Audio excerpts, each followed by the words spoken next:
आप सबको विजय दिवस की बहुत बहुत शुभकामनाएं। आपको पता है कि 1971 16 दिसंबर को 93,000 पाकिस्तानी फौजियों ने भारत की सेना के सामने सरेंडर करा था। इंडिया ने एक ऐसा हथियार बनाया है जिसमें इलेक्ट्रिक वायर्स लगी हुई हैं। सेकेंड वर्ल्ड वॉर के बाद में सबसे बड़ा सरेंडर 93,000 65 में, 71 में, कारगिल में। सियासी, मौशी, खारिजी बेयकीनी का उरूज, मुल्क का हर तबका परेशान है, एक से बढ़कर दूसरा बहरान है और इसमें पिसते हुए सिर्फ अवाम है। शहबाज शरीफ साहब को इकोनॉमिक इमरजेंसी नाफिज करनी चाहिए। और हालात गंभीर हैं, संगीन हैं, खौफनाक हैं, तशवीशनाक हैं, खतरनाक हैं। इंडिया ने चाइना के बहुत ज्यादा फौजियों पर हमला किया है, इवन के लाठीचार्ज हुआ है, बहुत से जो फौजी हैं वो जख्मी हो गए हैं। अगर हम देखें तो इंडिया ने आज बहुत बड़ा स्टेप लिया है अपने लिए, एक ऐसा स्टेप जो कि चाइना के लिए भारी भी पड़ सकता है।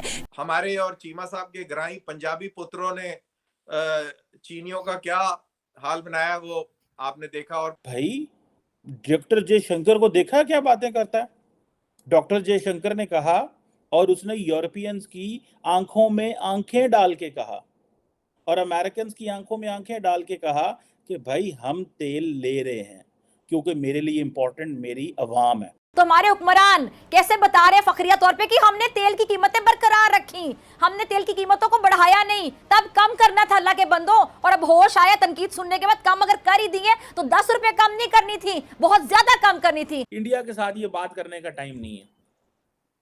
एक इंडिया की हवा बहुत ऊपर है। उस इतिहास की शानदार जो एक्टर्स थे, Indian government, Indian army, Indian navy, Indian air force, और सबसे बड़ा किरदार निभाया था मुक्ति बाहिनी ने। You are asking the wrong minister when you say how long will we do this, because it is the ministers of Pakistan who will tell you how long Pakistan intends to practice terrorism. At the end of the day, the world is not stupid, the world is not forgetful, and the world does, increasingly call out countries and organizations and people who indulge in terrorism. लेकिन ये 1971 की लड़ाई की जरूरत पड़ी क्यों? What is the genesis of this war, sir?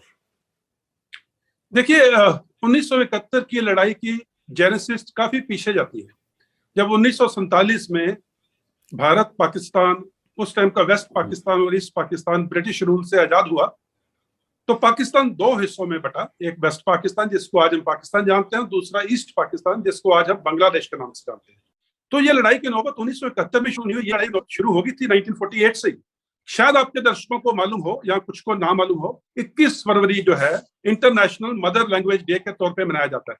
और 21 फरवरी जो इंटरनेशनल मदर लैंग्वेज डे है, इसकी बुनियाद रखी गई थी 21 फरवरी 1952 में, जब बांग्लादेश में बांग्ला लैंग्वेज को लेकर के जो वेस्ट पाकिस्तान के पंजाबी हुक्मरान थे, उन्होंने उर्दू लैंग्वेज उनके ऊपर थोपने की कोशिश की। तो बंगाल के जो बशिंदे थे उन्होंने इसके खिलाफ प्रोटेस्ट किया, उसमें फायरिंग बहुत सी जाने गई। तो 21 फरवरी 1992 में अपनी लैंग्वेज की बरकरारी के लिए प्रोटेस्ट बांग्लादेश में शुरू हुए थे और बाद में यूएन ने इसको इंटरनेशनल मदर लैंग्वेज डे के तौर पे कबूल किया और आज ये इंटरनेशनल मदर लैंग्वेज डे के तौर पे मानी जाती है। तो बांग्लादेश में Bangla speaking people of East Pakistan then were being pressurised and there were atrocities being committed by the Pakistan army, which was dominantly Punjabi Pakistan. तो उसकी मुक्ति बाहिनी, उसके खिलाफ भारतीय सेनाओं ने उनकी मदद की और जब 1971 की लड़ाई हुई तो ईस्ट पाकिस्तान एक नया और आजाद मुल्क बनकर के सामने आया, जिसको आज हम बांग्लादेश जानते हैं। तो ये एक छोटा सा इतिहास है, ये 1971 में शुरू नहीं हुआ। ये जिस दिन वेस्ट पाकिस्तान और ईस्ट पाकिस्तान को आजादी मिली उस दिन से शुरू हो गया था। ये तो हमें भी फौज में सिखाया जाता है कि sir last man last round, और कितने वाकये हैं कि मतलब हथियार डाल के वापस मत आओ। आपने बिल्कुल ठीक बोला, if you are captured in combat as a POW, that's separate case sir, that's a separate case, that is soldierly sir, you are prisoner of war, वो ठीक है। पर इन्होंने हथियार डाल दिए सर, और लड़ने की उस कुछ समय के बाद अचानक ये देखते हैं कि एक समय तक तो लड़ाई लड़ी उन लोगों ने, पाकिस्तानी आर्मी ने, इसमें कोई शक नहीं है, लड़ाई लड़ी, बट सडनली मैं आपसे ये जानना चाहता हूं सर, व्हाट कारण क्या था कि इतनी बड़ी फोर्स का अचानक रातों रात 14-15 तारीख को कुछ और बयान आता है, अचानक रातों रात ऐसा क्या हुआ कि इतनी बड़ी फोर्स का मोरल कोलैप्स हो गया सर, मनोबल कोलैप्स हो गया और हथियार डाल दिया। नियाजी साहब ने अपना वेपन डाल दिया and General Jagjit Singh Arora took his surrender sir. हमें वो आइकॉनिक फोटोग्राफ सभी को पता है sir, we all know that, but ये हुआ क्या सर, क्यों ऐसा हो गया कि it collapsed like a house of cards, this so called great army which had access to all the resources of Pakistan, इसका हुआ क्या सर, अचानक रातों रात क्या हो गया? देखिए, जब सोल्जर लड़ाई करता है तो सबसे पहले उसका जो एम है वो जस्टिफाइड एंड जस्टिफाइएबल होना चाहिए। उसका जंग के मैदान में जाना ना सिर्फ उसके लिए, उसके देश के लिए, उसके परिवार के लिए, उसके जान पहचान वालों के लिए, ये एक होना चाहिए कि yes he is doing a just, fighting for a just cause. वहां पे कॉज जस्ट नहीं था। Secondly, a soldier dying fighting is a soldierly quality. लेकिन वहां पे जो सोल्जर्स थे, including general Niazi, they were more worried about their personal safety. They knew कि अगर वो एक दिन भी और लड़ाई करेंगे तो शायद मुक्ति योद्धा आएंगे और उनको तहस नहस करके खत्म कर देंगे। They were so scared. They were so scared in spite of having been heavily armed. पूरे हथियार बंद होने के बावजूद भी मुक्ति योद्धा से वो इस तरह से डरे हुए थे, क्योंकि उन्हें मालूम था उन्होंने किस तरह के त्रासदी, किस तरह के अत्याचार किए हैं बांग्लादेशियों पे, कि मुक्ति बाहिनी उनको छोड़ने वाली नहीं है। So they preferred to surrender to Indian Army, which they knew is a honorable army, ethical army, and goes by the honor code. तो उनके सामने दो ही ऑप्शन थी, जहां तो मुक्ति बाहिनी के मुक्ति योद्धा उसके सामने कट मरे या कट के मरे, जहां Indian army which is an ethical army उसके सामने सरेंडर करे और अपनी जान बचाने। मेरा ये मानना है, मैंने पहले भी आरजू से बात करी, डिस्कस किया। देखिए, आपको अपना नजरिया पाकिस्तान को रीविजिट करना पड़ेगा, और जब आप रीविजिट करेंगे तो आप डिफेंस का बजट भी कम कर देंगे और आपको रियलाइज होगा कि आपको इतनी बड़ी फौज की जरूरत नहीं है।